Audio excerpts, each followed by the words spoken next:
మీరు స్టడీ టైంలో కూడా మీరు కొంత ఇట్లాంటి కార్యక్రమాలు చేసినట్టుగా స్టడీ టైం అంటే జాబ్లో జాయిన్ అయినప్పటి నుంచి అండి ఎగ్జాక్ట్గా. సో ఇవాళకి చూస్తే నా కెరియర్ స్టార్ట్ చేసి నాకు సెలెక్షన్ లెటర్ వచ్చి ఇన్ఫోసిస్ అండ్ ఆల్సో నా ఇంజనీరింగ్ ఫినిష్ అయ్యి కరెక్ట్గా 20 years అయింది. సో నా కెరియర్ స్టార్ట్ అయినప్పటి నుంచి కూడా మేబీ బికాజ్ ఫ్యామిలీ ఎప్పుడు నేను సంపాదించే దాని మీద ఎప్పుడు డిపెండెంట్ కాదు. మా father he retired as a bank manager and మేము ఇద్దరం సిబ్లింగ్స్.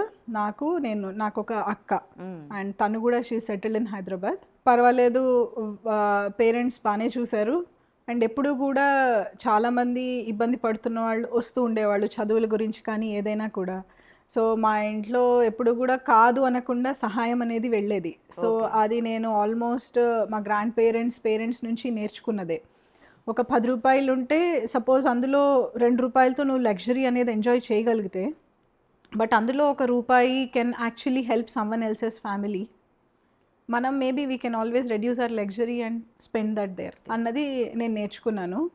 సో వాళ్ళని చూస్తూ వచ్చాను and over a period of time maybe ఒక్కసారి నా జాబ్ స్టార్ట్ అయ్యి నా కాళ్ళ మీద నేను నిలబడిన తర్వాత I thought I should continue that legacy అనేది. మన కోసం మనం ఒక్కటి తిని బతకడం కాదు, మన చుట్టుపక్కల ఉన్న వాళ్ళు ఇబ్బంది పడకూడదు. అండ్ మా ఇంట్లో ఎప్పుడు ఒకటి ఉండేదండి, ఏంటంటే మన ఇంట్లో సర్వెంట్స్ వాళ్ళు ఉంటారు కదా, వాళ్ళు ఇబ్బంది పడుతూ బయట అప్పు చేస్తున్నారు అంటే మనము బ్యాడ్గా ఫీల్ అవ్వాలి అనే ఒక కాన్సెప్ట్ ఉండేదన్నమాట. అంటే మనని నమ్ముకున్న వాళ్ళు ఇబ్బంది పడకూడదు, బయట ఇంకొకళ్ళని అడగకూడదు, వాళ్ళకి ఎప్పుడు మనం సపోర్టివ్గా ఉండాలి అని.